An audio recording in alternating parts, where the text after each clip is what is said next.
자, 그러면 이제 조금 역사적인 얘기를 좀 여러분에게 같이 나눠드리려고 하는데요. 네. 잘못 넣었습니다, 제가. 네. 위치가 바뀌어서. 네. 제1성전, 제2성전, 헤롯성전, 이렇게 이제, 설명을 드리려고 하는데, 무슨 얘기냐면, 이제, 성전을 그래서 이제 우리가 솔로몬의 성전을 짓게 되는데, 솔로몬의 성전이 1성전이고, 그 다음에 그 이후의 성전, 그 이후의 성전이 있었던 거를 좀 설명해 드리려고 하는 거예요. 자, 우리가 그래서 이제 오르는 타작마당 모리아산에 솔로몬이 건축을 하게 되는 것이 제1성전입니다. 제1성전. 자, 그 제1성전 하면 솔로몬의 성전이다. 이렇게 생각하시면 되는 거예요. 성막 시대가 끝나고 건물로서의 성전이 처음으로 다윗을 통해 준비되고 솔로몬이 완공하게 되는 그러한 것이죠.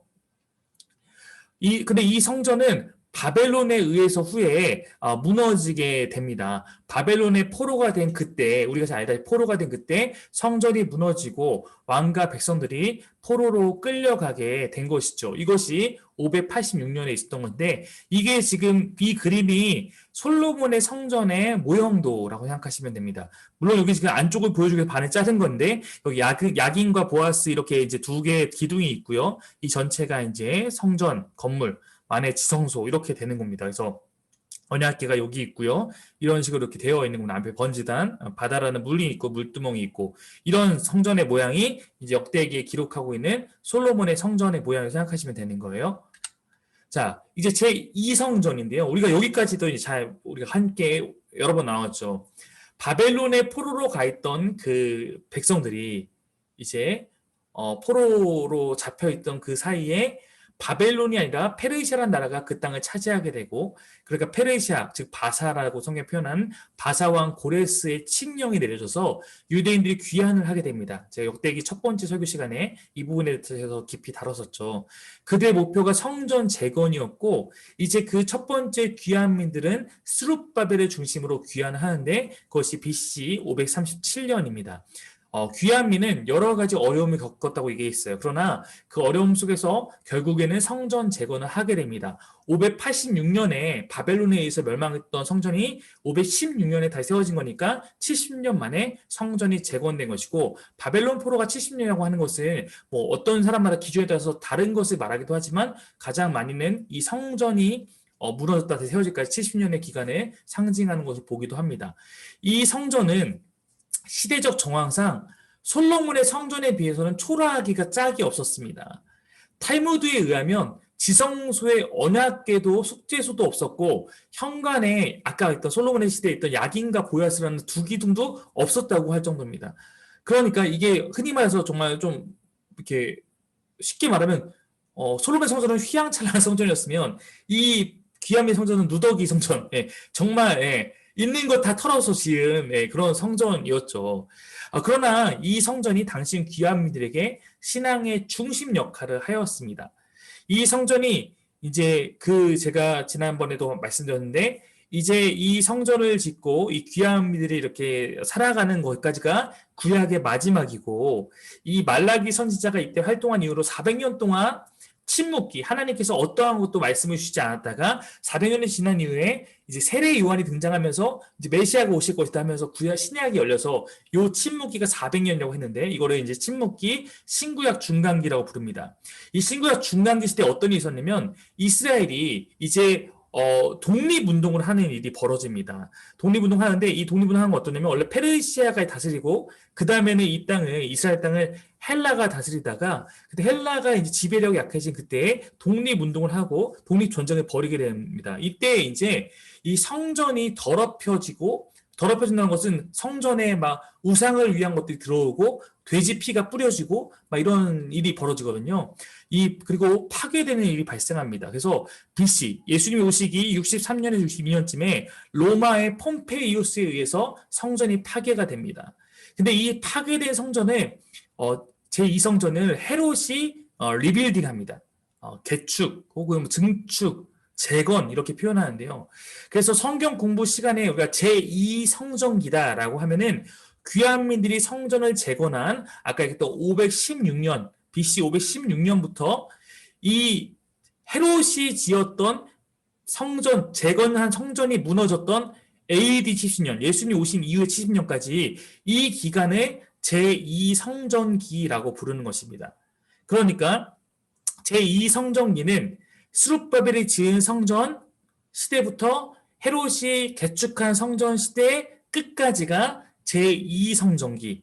네, 그 앞에는 솔로몬 시대 제1성전기 이렇게 이제 부를 수 있는 거예요. 그래서 혹시 여러분이 어떤 성경 공부 관련된 책을 읽거나 강의를 듣거나 설교할 때 제2성전기, 뭐 제2성전기 문서 이러면 이 시대에 기록된 것들을 의미한다 이렇게 생각하시면 될 것 같습니다.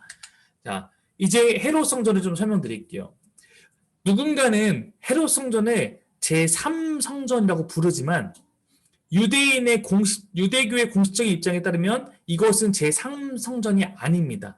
왜냐하면 헤롯이 재건한 것이 아니라 이 스룹바벨 성전을 개축했기 때문에 이것은 새로운 성전을 지은 것이 아니다라고 봐서 제2성전의 연장선으로 보는 것이 더 일반적입니다. 그래서 헤롯 성전을 제3성전으로 보는 사람도 있지만 그러나 그냥 이것은 제2성전의 연장선에 있다라고 이해하는 게 조금 더 일반적입니다. 이 헤롯이라는 사람을 잠깐 소개하면 로마가 통치하는 시대였어요. 예수님이 오신 시대가. 이 시대에 신약 시대죠.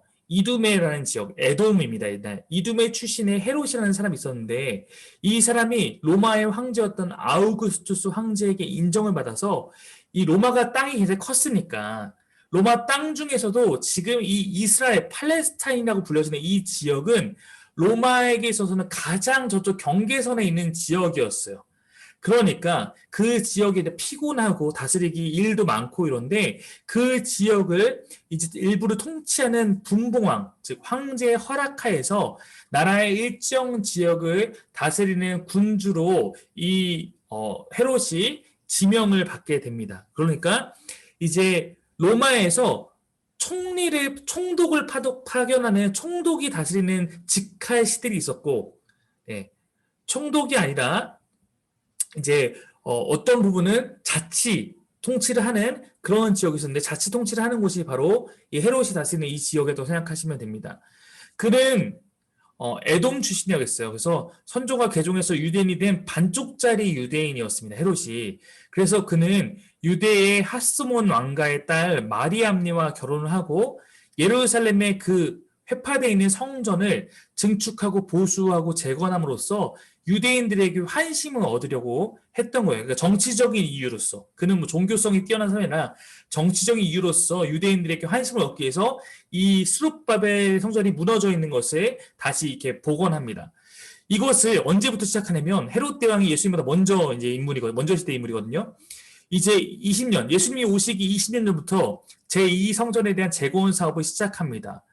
이 헤롯 대왕이 바로 예수님이 오셨을 때 아이들 다 죽이라고 명령했던 그 사람인데 헤롯 성전은 그가 죽은 후 AD 64년 이때에 다 완공됩니다. 여러분이 날짜를 계산해 보시면 BC 20년에 시작해서 AD 64년에 완공되니까 84년 동안 이 성전이 지어진 거예요. 그러니까 예수님 제자들이 활동했던 시기, 예수님이 활동했던 시기가 AD 30년경이니까 예수님이 어렸을 때 성전을 갔다 오시고 성전에 가서 청결 사건을 일으키시고 이랬던 시절은 다 이 증축 중이었던 시절이었던 거예요. 증축 중이었던 시절이었던 것입니다. 이 성전은 웅대하고 화려하기가 이루 말할 수 없었습니다. 본체는 15층 높이만큼 개축을 하고 제단을 비롯한 주요 시설들을 모두 완성합니다. 이때 사용된 돌의 크기나 대리석의 아름다움은 당시 동시대 건축물로서도 상상할 수 없는 수준이었다고 해요. 84년 동안 지었으니까. 네. 유대 랍비들은 이 성전에 보지 못한 자는 아름다움이 무엇인지를 알지 못한다. 이렇게 극찬을 하였다고 합니다. 여러분, 제가 여러분에게 조금 이해를 돕기 위해서 그 예수님의 제자들이 갈릴리 출신이 많거든요. 갈릴리는 저기 산골입니다. 갈릴리 사람들이 예루살렘에 이제 가끔 오게 되는데 와서 이 헤롯이 지어놓은 이 성전을 보면서 막 이걸 보고 너무 놀라서 이런 아름다운 것이 있는가 막 이렇게 놀라는 장면이 있죠. 예, 그런 장면이 있을 만큼 지금 이거는 이제 상상 모형입니다. 근데 이 정도로 이제 어쩌면 솔로몬 시대보다 더 크게 이렇게 증축했다 이렇게 볼 수 있습니다. 이것이 헤롯 성전이었다 이렇게 하면 됩니다. 자, 그래서 마가복음 13장 1절 우리 지선영 지사님 한번 읽어주시면 감사하겠습니다. 예수께서 성전을 떠나가실 때에 제자들 가운데서 한 사람이 예수께 말하였다. 선생님 보십시오. 얼마나 굉장한 돌입니까? 얼마나 굉장한 건물들입니까? 네. 여러분, 이렇게, 저도 이제 촌 사람이니까, 이제 가끔 이렇게 서울을 나가면, 우리나라에도 엄청난 교회 건축물들이 있지 않습니까? 막 사랑의 교회, 막 세문안 교회, 이런 거 막 보면은, 우와, 막 이러는데, 네, 이런 느낌으로 이제 그 당시에는 더 놀랬겠죠. 와, 이게 얼마나 굉장한 건축물입니까? 이렇게 말했던 것이 예수님 제자들의 모습이었습니다. 이 헤롯 성전은 후에 로마의 지배에 대항하는 유대인들의 거점으로 활용되었고 열심당원들의 본거지처럼 활용된다. 무슨 얘기냐면 우리 어떻게 보면 그 독립운동을 하게 되면은 거점이 필요한데 이제 로마 시대에 로마의 지배로부터 벗어나고자 하는 사람들 독립운동 단원이 특별히 열심당원들이 있었는데 네, 이 열심당원들이 로마의 통치에 대항하는 그런 활동을 하면서 이 성전을 그들의 어떤 본거지처럼 활용을 하는 거예요. 네, 그러니까 로마가 나중에 이 반란을 잠재우기 위해서 이제 이스라엘을 예루살렘 쳐들어오는데 그때가 AD 70년. 예수님은 이미 이때는 승천하시고 없는 때입니다. 없는 때이고 이제 이때 로마의 장군 티투스라는 장군이 예루살렘을 함락시키면서 돌 위에 돌 하나 남지 않을 정도로 성전을 다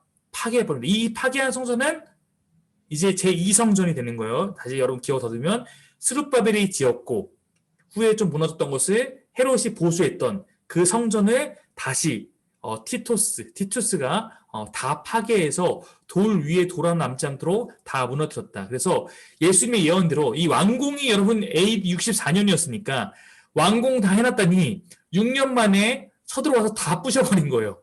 네, 84년 동안 지었는데 6년 후에 다 부서진 겁니다.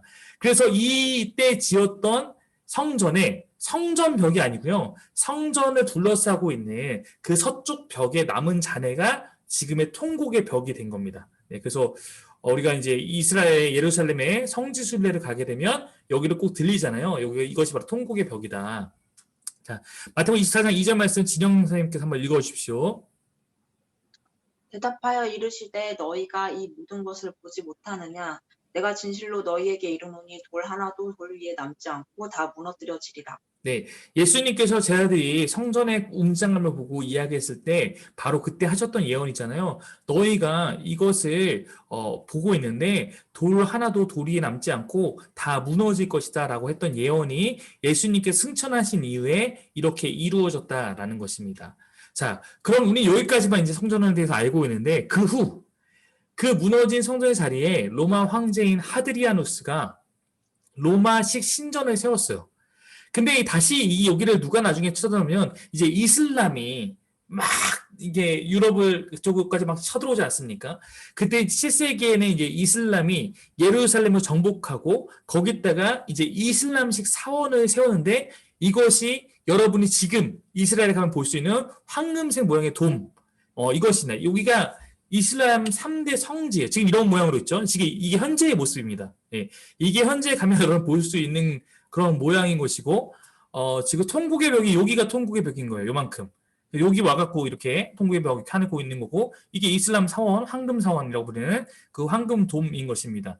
근데 여러분 여기가 왜 이슬람 사원, 이슬람 성지냐면, 이슬람이 숭배하는 마호메트 있지 않습니까? 마호메트가 이슬람의 그 경전에 의하면 승천하셨습니다. 승천한 자리가 여기예요. 그러니까 마호메트가 승천한 자리니까 이들에게도 여기가 너무나 중요한 거죠. 네.